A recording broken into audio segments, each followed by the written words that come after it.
Rabbi Mendel Mintz had called me this week and asked if I would let our community know. I don't know if you remember, but a woman named Raheel Raza on Fox News and CNN and all of that, she is a Muslim, a moderate Muslim, who is actually being threatened all the time because she is just saying Islam needs to not be adopting terrorist ways and needs to be able to assimilate in America.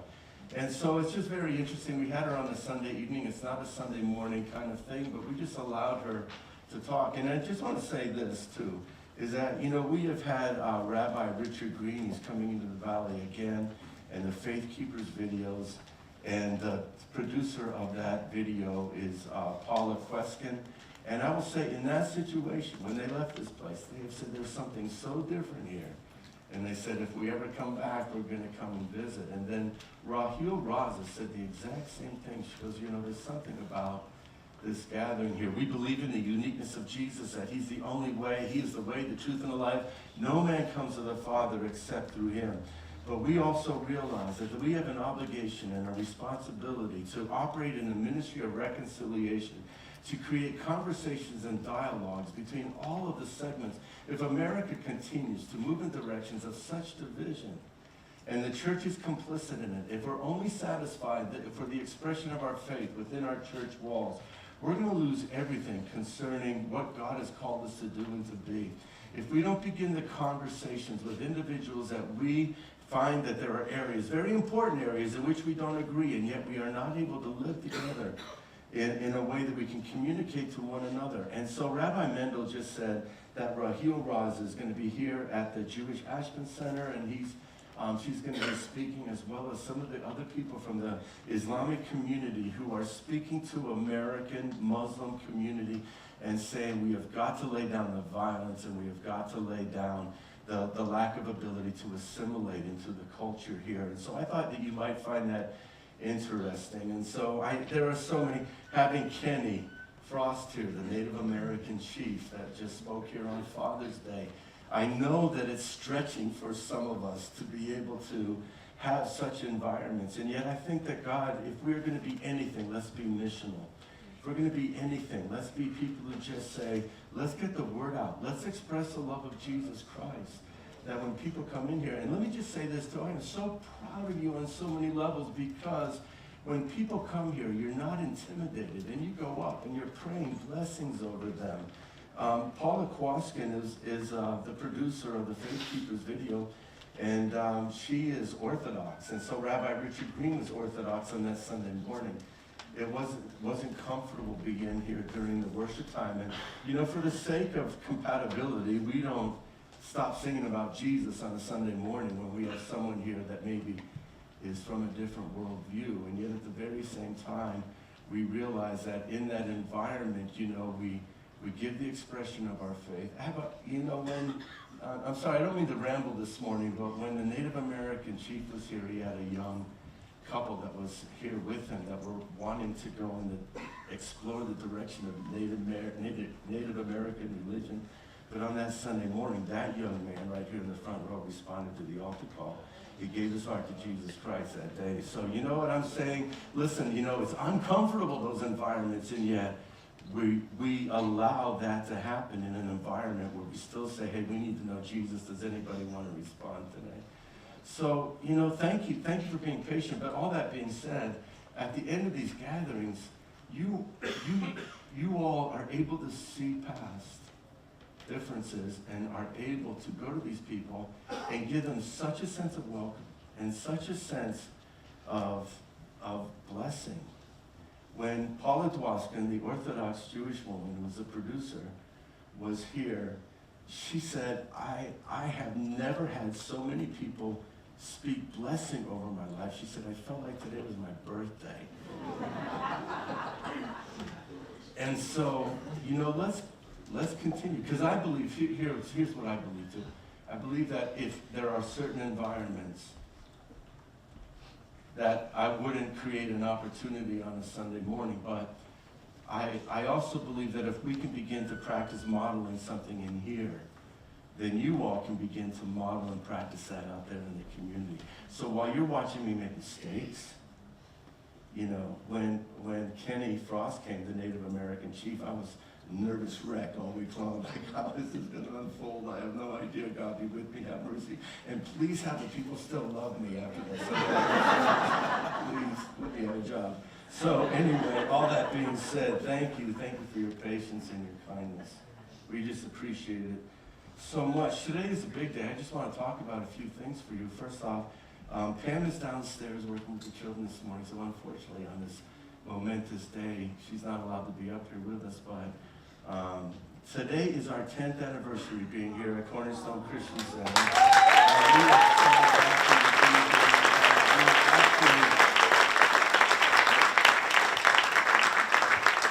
Actually, I think that means that we have been the longest pastors here in the history of the church. Pam and I are the only ones not smart enough to know that we should have gotten out of here a long time.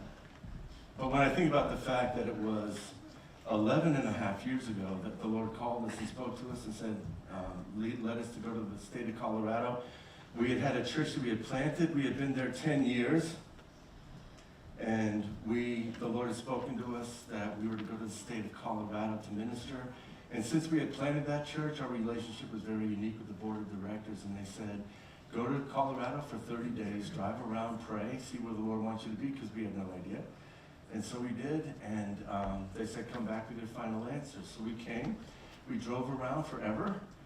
When you don't know anybody in a state, it's a really long 30 days. And it was enjoyable, obviously, because of Colorado. But the thing is that we, Pam's mom, who actually lives with us now, unfortunately. She moved out. I'm just kidding.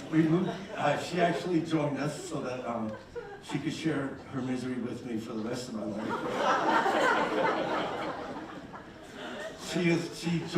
She just had a recent boss that came at the county building in Picken County, and she just said, oh, you said to you, why are you so sad? And you said, well, my son-in-law and daughter are moving to the state of Colorado. They're going out there to pray and see what the Lord would have. And she said, I know the perfect church.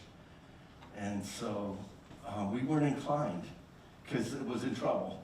And I didn't want trouble. And so we just drove around for a while. And we had 3 really nice offers of places to minister. And we got towards the end of the trip, we said, we have no other place to go. Why would you go to Basalt, really, if you're driving around Colorado? So it's another dot on the map. And so we drove out here, we drove into the property, walked into the building, and the Lord said to us, this is where you belong. And so we knew it right away. And then we left that day, and John Eaton stopped us out in the parking lot and said, who are you guys? Because we looked like freaks. Pam was wearing a dress and I was wearing a suit, so we looked like freaks. So he stopped us and he said, "Oh, you need to come talk to our associate pastor." And I knew that your senior pastor had resigned. And so, it was several months before we had left. Out of a favor, Pam's mom came by every day. My boss keeps asking me, "Did you contact that church?" And we said, no, every day. Eventually I did, and I wrote an email saying, I don't want to write this email. I'm just wanting to let you know that I'm doing this out of a favor to someone else. This is my resume if anybody's interested, and that was it. Well, on that Sunday morning when John came and snagged us out in the parking lot, John ran in and said to Stu Reynolds, he said, there's a man out in the parking lot named Jim Tarr, and Stu Reynolds said, well, he is. I just watched his sermons on the internet. So Stu invited us out to lunch. I said to him, Stu, I know that you're looking for a pastor, and we have other opportunities, but we walked into this place and we feel like this is where the Lord would have us. And Stu said, well, I think I'm going to step into the position. He was the associate pastor. And we said, okay. He said, but will you go to lunch? And then he invited me back to speak. So that was almost 12 years ago, and I had more black than white hair back then, and it's just been a great journey with all of you, and I want to thank you so much for allowing us to be a part of it, because we moved out here, and Stu took the position for 1 year. We resigned in Florida, moved out here. Pam got hired at the bank when she opened up a bank account, and then I got hired doing property management. in Aspen, and we did that for a year, and then Stu resigned, and then we were able to step right in and just saw the goodness and the faithfulness of God. So as we're singing this morning, I'm just so reminded of the goodness and the faithfulness of God, and just how God prepares us over the course of a lifetime. Sometimes I think back to some of the smallest things in conversations that continue to ring in your mind, and you're thinking, why did I remember that phrase? And you realize that it's all part of God's discipling you and His development in you. Whether you were saved or not, God loved you in eternity past. Even if you think that some of the things are in the context of being a non-believer, that's irrelevant to God. God has watched over you from the moment you were born. He pre-knew you and pre-loved you and foreordained that you would be conformed to the image of Jesus Christ. So even those things that might look like regrets before you came to know Jesus, God chose the day that you would be born again, and God also can use those negative experiences when you were in unbelief to get you to the place where He wants you to be. So we stand in a place today just like rejoicing in the watchful care and the sovereignty of God over our lives. When Pam and I got here to the church, we began to pray and seek the Lord about what the uniqueness of our church is going to be. We all could read the Purpose-Driven Church and come up with the first 5 reasons for why we gather together, and they're common for every church, and yet every church also has a unique calling, a uniqueness. Some of that uniqueness is found in the pastor, in the discipleship process that God had taken them through, that God brings to us people with an impartation of the vision that God has. So Pam and I began to pray and say, God, what is the unique personality and the direction of this church? And I've got to tell you, we became immediately aware of the fact that we had a church that was wanting to learn more about the Lord. We started an in-state discipleship program, which is a rigorous program added to your daily schedule. You study an hour a day, 5 days a week, then you gather on the 6th day for 2 hours with a group of 10 that's studying as well. We've been doing that for 9 years. There were times when Pam and I were doing 3 in-state classes a week. And 3 nights a week, but that we had actually had groups so big that we could do men's groups and women's groups. So sometimes we actually had 5 semesters going on at the very same time. Through that opportunity, those classrooms have created an opportunity for way over 100, possibly 200 students to participate in learning of God. It became really clear to us that God, in our prayers, was showing us that we are here for the training and equipping of people. I really believe that there's a unique calling on this body, and that God is going to use it to raise up people into the purpose, in the plan that God has for their lives. And so we began to open up to that idea. Something very unique happened several years ago. And that is, and I don't know if Norm Batcheldor is here this morning. He was out front. Is he in the room yet? There's Norm, right there.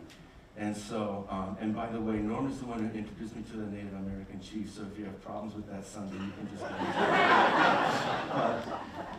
the thing is that with Norm, one time gave me a DVD and a book. Here's the book that he gave me, Thomas Jefferson Education.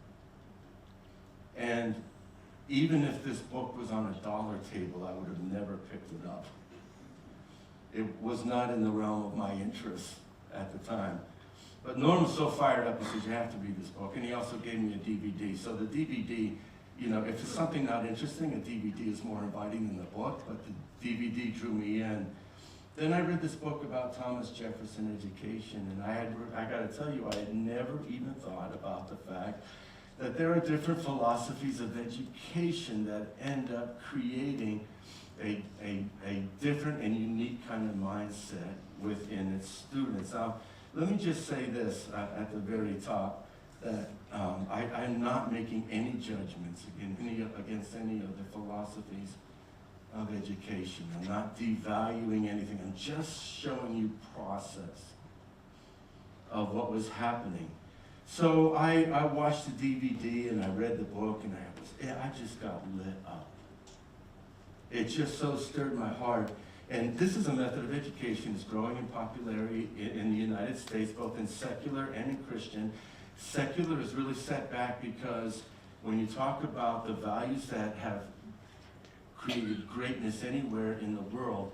If you remove the God piece, you have to remove the piece of the Judeo-Christian ethic that really was at the founding of our nation. Like a Thomas Jefferson education, these men, whether a deist like him or whether it was a John Adams, who was a passionate lover of Jesus Christ, in all of their writings, you find the influence of both the Old and the New Testament. So I read this book and I was just, you know, it was years ago, being in Clearwater, Florida, that Pam and I had the unique opportunity to be invited to go and hear Margaret Thatcher, the Iron Lady, the Prime Minister of Great Britain. Yes. And as we went to that gathering, that was her husband.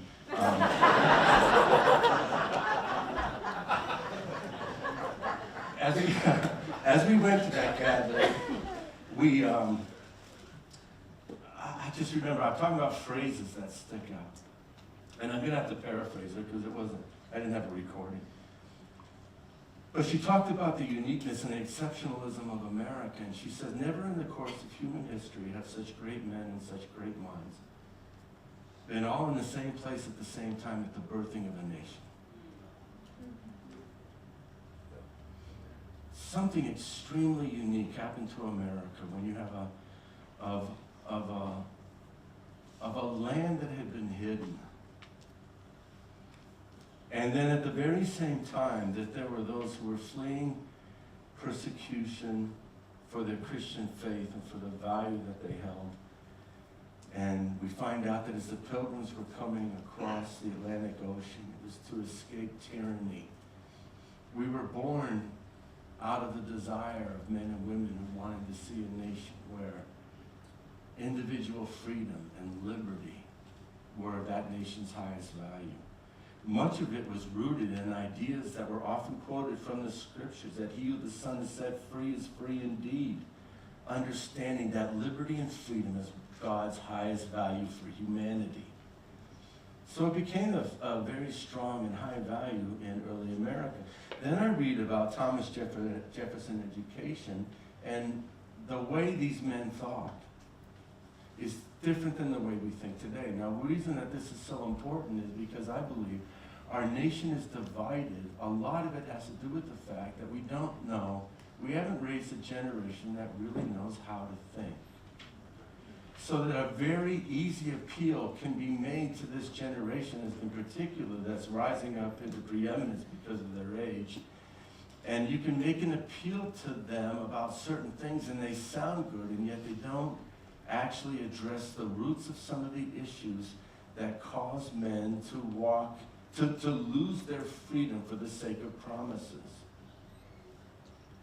These men that are at the founding of our nation were in their 30s. When you think about the fact that they were writing the Declaration of Independence and the Constitution of the United States to produce the most successful nation in the course of human history, for all of our mistakes, I still believe that something amazing happened at the birthing of America. And I believe that these men, when you think about the fact that they're in their 30s, our young men in their 30s are still playing video games. When you think about the fact that these men in their 30s were writing documents that took all of the best and the brightest contributors to society. This is the way that they learn. They learn not to just add God as a piece. Now, again, I'm not trying to make judgments against other philosophies of education, but when it comes to Christian education, private Christian education, a lot of times what it is the exact same way of doing public school, except there are discussions about God. And there might be a chapel service and scripture memorization that's interjected. But classical education has something different about it. And what it has different about it is that it's just understanding that it's not to create an environment where kids are protected from other ideas other than Christian ideas. Because a lot of times kids that are raised in a Christian school will find themselves suddenly outside in the world, challenged in an environment that's not safe for them. See, what we want to do is create a safe environment and allow there to be people that come in and might even say some things that we don't agree with. But then at the end of that discussion, in a Christian environment, we can have the conversation and talk about, what does Jesus look like in this environment? What does it mean for us? So it's not protectionist. It's not teaching them what to think. And you're just saying, what, are you not teaching them about the Christian faith? Well, absolutely. But it's not teaching them about what to think, but how to think. If you hand kids the ability to just merely recite what Christianity declares, then you have taught them what to think, but not how to think. And if at the end of that education, when we send them out into the world, they don't know how to defend their faith. And it's so important. It teaches them to love to learn how to learn. Like, if you go into some of the philosophies of education, you're going to find that, like what I just said, they'll be reading in their history book, and there might be a page and a half on why the Pilgrims came to America. Well, what does that mean? That means that we have had someone interpret why the Pilgrims came to America. But what classical education does is it insists that we're not just going to tell you why they came to America, we're going to create an environment where you have to read their journals. And you come to your own conclusions on why they came to America. In other words, we teach them how to think. How much in American the political system right now is interpreted for us? Oh, so-and-so said this, and this is what he meant. And then people are completely neglecting. Let's go back to the original source and let's check out the context.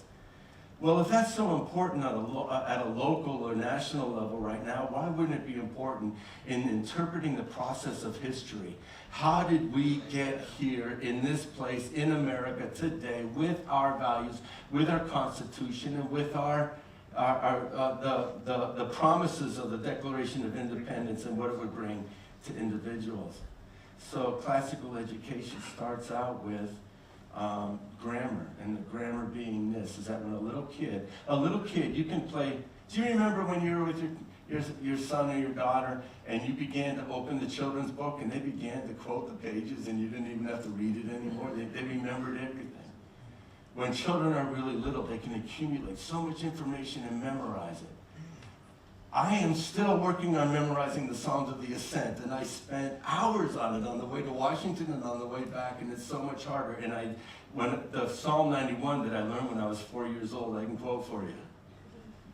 That accumulation of information is so important. Just fill them with information. The next stage is logic. Let's take all that information then in those middle grades, help them to take all the information that's out there in the world and come to logical conclusions.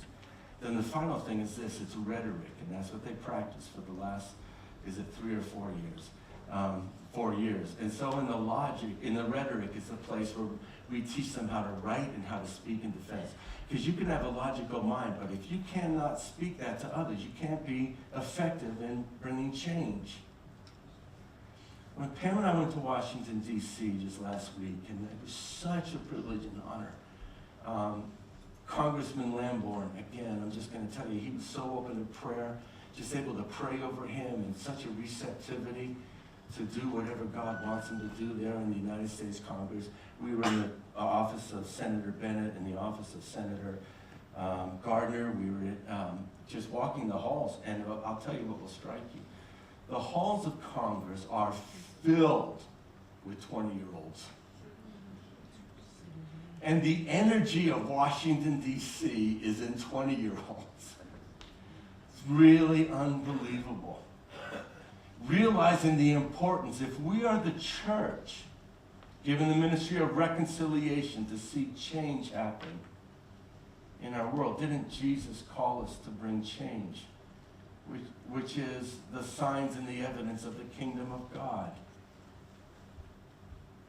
I think sometimes that in the body of Christ we don't even place within the context of our purpose and existence that God would have us to influence nations. And we think sometimes that means merely going to a place where people are primitive, and it just does so much mean that, because the gospel elevates people out of a primitive state and environment. You will watch where the gospel goes. Not only does it bring individual change, but it brings economic change. It actually brings healing to the land and productivity and all different kinds of things happen in those environments. But I just began to realize, hey, I want to read you a scripture verse. Again, you know, there are things that pop off the page to you that you feel like you just have to know. It says this, for you will spread abroad to the right and to the left. This is the prophet Isaiah in Isaiah 54. You will spread abroad to your right and to your left, and all your descendants will possess nations and will resettle the desolate cities. Do we realize that the prophetic call upon walking in its fulfillment is that they will possess nations and they will resettle desolate cities like Detroit? No, I'm serious when I say that. The gospel invading someone's heart, stepping out of that's why I like to do things a little bit abnormal on a Sunday morning here, so that we'll step out of our comfort zone and realize that why isn't the church walking the halls of Congress, influencing senators and congressmen, 20-year-olds? The Lord drops little bombs on you. That's just not a real pretty analogy, is it? But I mean, he just, little things. And I just was standing near someone having a conversation, and they said this, all these young people are the ones that are rich. And he said, because the congressmen don't want to pay them, and so the parents just want to be able to keep them moving and progressing towards success and productivity. So these kids had the finest schools, where they ate, they slept, and they breathed philosophies and political ideas. Someone puts pieces together for them. Then they go off to college, and that's all paid for. And the majority of them, I don't want to say all of them, once I remember 3 years ago we met someone from Liberty University that was working in Scott Tipton's office, but the thing is that the majority come from a worldview that does not include God. When we were able to speak to the foreign policy advisors for the senators, you just began to realize that they're so young, and they're gathering all this information and interpreting it for the senators. And I just began to think, what if the church began to dream bigger?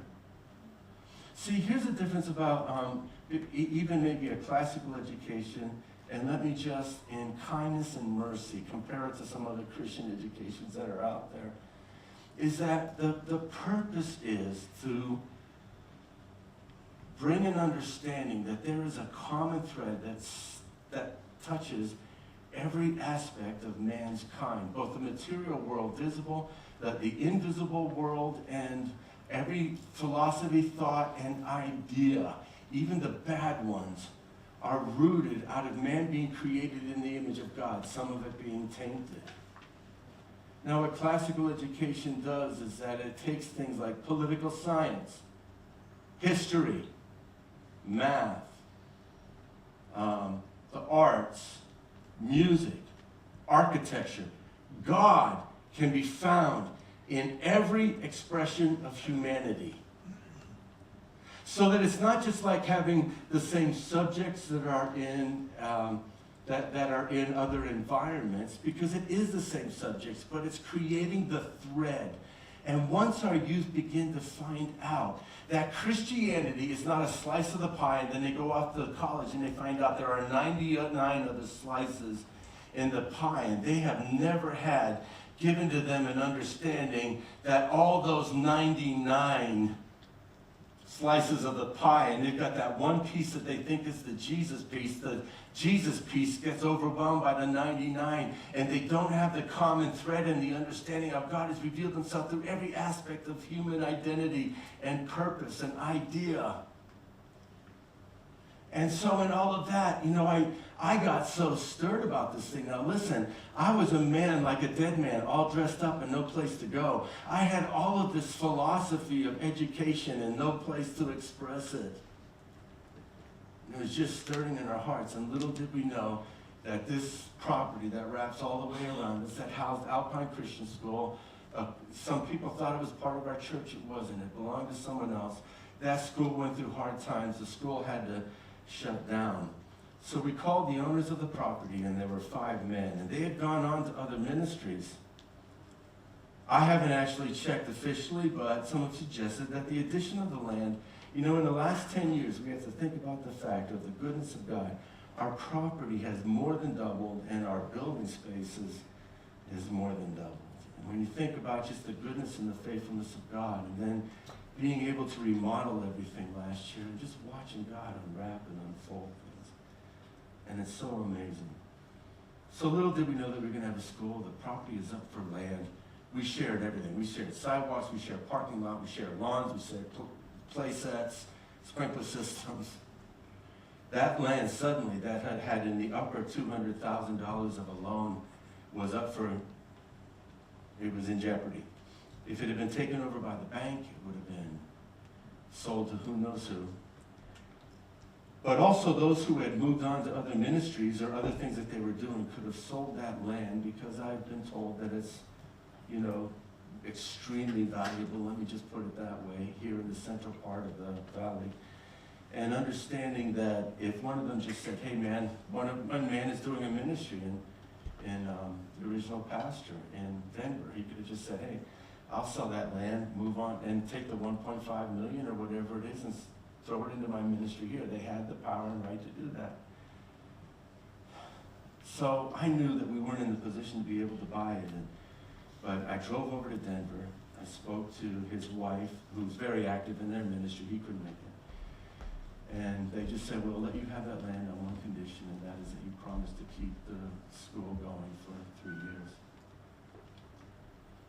Well, if you're going to do something, you do it with all your heart. That's what the Bible says. It wouldn't have been ethical or right to do it half-heartedly. We were able to hire Steve Marshall, and he has just been such a blessing to all of us and to that school. I went to Neil and Nancy, and I just gave Neil a book on Thomas Jefferson education. Then Nancy got a hold of it, and then that was over. I went over to their house, and on their coffee table was just stacks of books on classical education. Nancy just devoured it, had such a heart for it.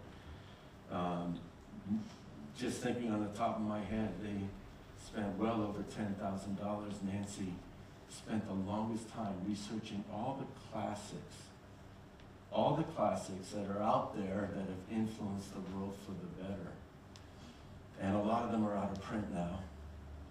And she researched them, they bought library shelves and furniture and all kinds of things. Can't thank them enough for their contributions and self-sacrifice. And sad to say that their whole life has moved to Corpus Christi, their family, his business, and they're leaving us soon, and it's going to leave a huge hole. But it became a no-brainer. First off, I just want to talk about the faithfulness of God that would actually show us how to do something before we have the opportunity. Laid out something in our hearts. That's just, God is so good like that.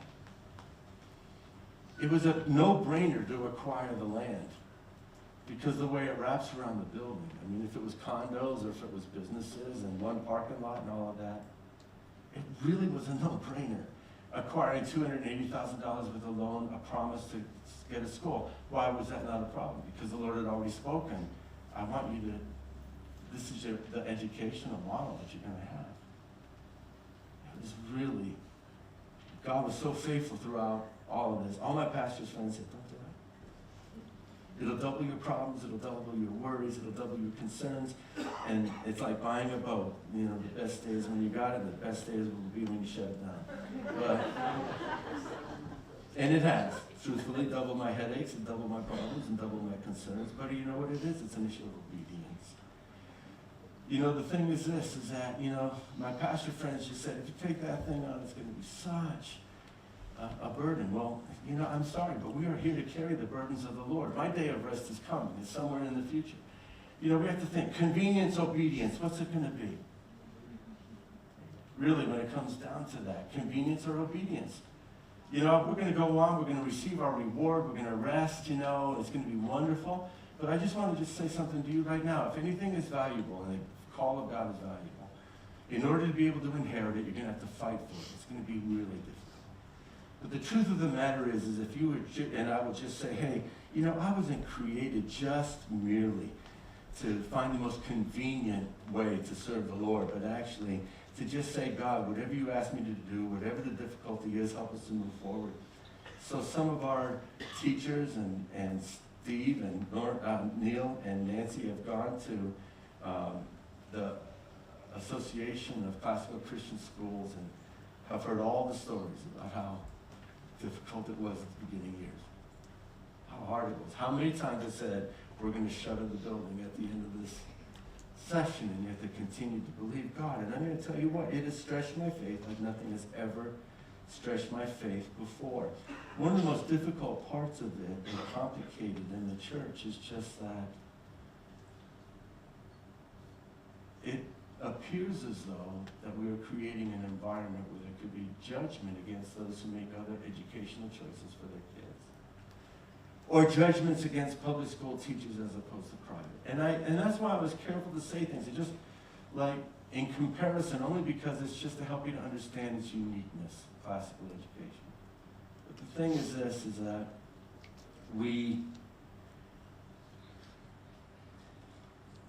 every family, your choices on where your kids are educated is holy ground. It's holy. The education of your children belongs in your home. The local church can help facilitate and reinforce, but they can't build your kids' spirituality. A Christian school can't do it. Your kids will be greatly blessed when you spend time with them and talk to them about the things of God and just show them the path of the Lord. Let me just tell you one thing to do is make sure your kids know your story. I can't tell you how many kids don't know their parents' testimony. Let them know your story. Well, the Lord has been faithful again this year. I just want to share with you how it has all happened. Last year, towards the end of the year, I was like, oh man, I don't think we can do another year. It's not going to happen.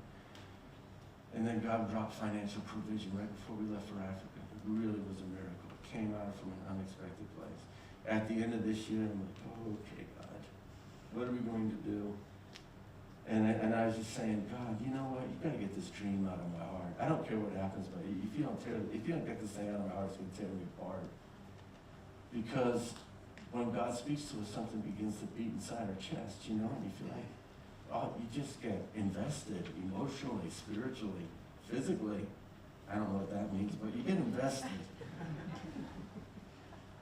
And so we were coming towards the end of this year, and actually, just so you know, it came to the point where I talked to Steve and just said, Steve, you might want to look around for your future. And I don't know what to do with this. So I just want to say that the point where I had laid it down, I was telling the Lord, God, just take this thing out of my heart because it means so much to me. And it turns out that this year, and that we are able to say that from here on out, it will require us as a church body to step up, but we're not going to be using any more tithes in any way for the operation of the school. It was so easy to justify it when we realized that we got way more land than we were using tithes for. We would have spent money to buy the land. It was a unique way. We spent money to invest in a school that we believed in, to acquire a piece of land, and we were not even near close to the value of that land, and that has been such a blessing. But I just want you to know that from here on out, none of the general tithes that are coming into this church are going to be used for the ongoing support of the school. God has blessed us with an opportunity and with someone who has stepped up and just said, I want to help the church fulfill its dreams. One request that came, though, is that there would be available up to $50,000 in matching donations. So if we can raise $50,000, they will match the $50,000. This and another blessing has happened to us as well. We have a program called FACTS, F-A-C-T-S. It's a third-party organization. Rather than us trying to decide, you can't imagine how complicated it is when people come to you and say, you know, we can't afford, what can we pay? And you're like, what do you do, set different tuition levels for every child in the school? On a relational family level, that just is, you can't even imagine the nightmare of that. So I just want to say this, that there has been a provision for the scholarship for any family who values Christian education as part of our church. And that if you are willing, nobody needs to submit their financial information if you're going to be paying the full price. But if you would like to apply for a scholarship, there is an opportunity for you to apply by presenting your finances to a third party outside of our church so that it's not personal. Outside of the school, they will evaluate the cost of living in our area, your financial situation, and your income. And then it will be set according to what they determine you are able to pay, and then the rest is going to be scholarshiped generously by some people. And we're just providing that for families who just saying, I want to be a part of, and I value this piece for my own child. So that being said, I want to say, if you are interested, please let Mr. Marshall know. This is not a typical Sunday service, and I'm sorry if you're a visitor. It's really different, I know. But our goal is to obey the Lord. Our goal is to inherit nations and inhabit desolate cities. Our goal is to unleash the maximum potential of a child's mind, that they can do things that will outlast their current life. And that will happen for every parent who decides what is best for their child. I'm not just saying for Cornerstone Classical School, but that's our vision.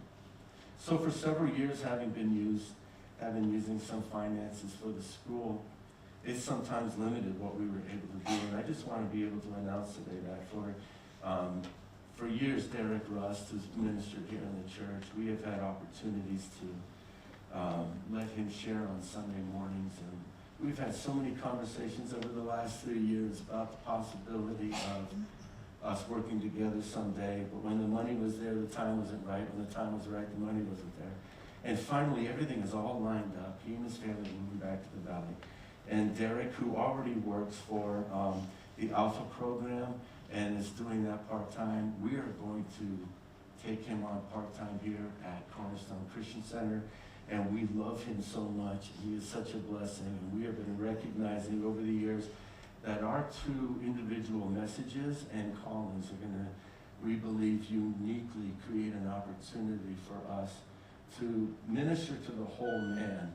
And in that, I thought Derek put it well this week when he says, Jim, you kind of have the 50,000 foot seeing, you know, the Israel, the Washington, D.C., and, you know, Africa and all these kind of things. And we both recognize that in him, the pastoral calling and working at the local level. You have been so patient with me in so many ways when I'm just that guy who's seeing the big stuff, you know. And I know that sometimes you hear a sermon from me about Israel and you're thinking, I just want to survive my marriage. And so, you know, it can be challenging in that way. And I just really think that our vision and ministry is going to be very complementary. I also want to announce today that Rachel, our daughter, is going to be coming on full time, working in the offices and working with the youth. And it's releasing Pam to get more involved in women's ministry and events and hospitality, where we can create an environment where everyone will feel more welcome. And then Rachel, we're excited as well that she's had a real door open up for her with Young Life, and they're pursuing her. And that's a relationship that we've always wanted to see happen somehow, and it's never been able to happen. And she'll be leaving in a few weeks to go to their youth conference there at Young Life. And so I just wanted to say that it's been quite a journey, and I understand that. I just wanted you to know to the heart of what God wants us to do. I really believe that we can have significant impact in the world today. If we're going to do something, let's do something outside the walls, you know? It's hard. Pam and I have been making pledges to the school. We got a son at CSU. Your son, I know that sometimes you're giving away all of your flexible income in some of this. You know, we're investing in a school that has absolutely no benefit to our own children. And I know that can sometimes be difficult, and it might not be, you know, your choice or God's intention for you. But I'm just asking you today, if something that stirred your heart in understanding the process of what the Lord is doing, that you would consider being a part of that $50,000 matching funds. It was several years ago that we had in our church in Florida, a man came to raise money for a school, and he was from Russia. And so you think in the context of world missions, and it's so fun and exciting, and he's a dynamic guy. And then we took an offering, and we raised $14,000 for him in that offering. At that time, I'm not sure we were as big as this church right now. So then I ended up leading a short-term missions trip to Russia, and I go there, and they got like 4,000 people on a Sunday morning in the most amazing building in there. Then we raised money for their school, and their school was fabulous, you know? And our building was in such need of repair, it wasn't even funny, and I felt like the Lord just said to me, don't ever shy away from the things that I've called you to do, and don't ever be intimidated about your mission and plan. We were at that time so small. From the very first day that we opened up, we determined to support missions, and we gave $100,000 a year before we even had a building. We did it for 10 years. We gave over $1 million in 10 years, a very unique calling upon that church, full of missionaries actually, missionaries' kids. But here, you know, there's a different kind of mission. And we might say to ourselves, well, you know, why don't we just send the money somewhere else? But I just want to say this, is that why can't we consider what God has called us to do and to be in this part of the earth, that actually is the uttermost part of the earth, in doing everything we possibly can. God is doing so many things at Basalt High School. We are looking forward to reinforcing what God's doing there, moving among the youth. It's just amazing, and it's wonderful, and God has people planted there.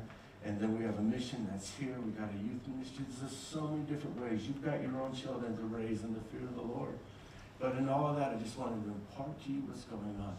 So I'm hoping that out of this, the person is making the donation and creating an opportunity to be able to bless any family wanting Christian education.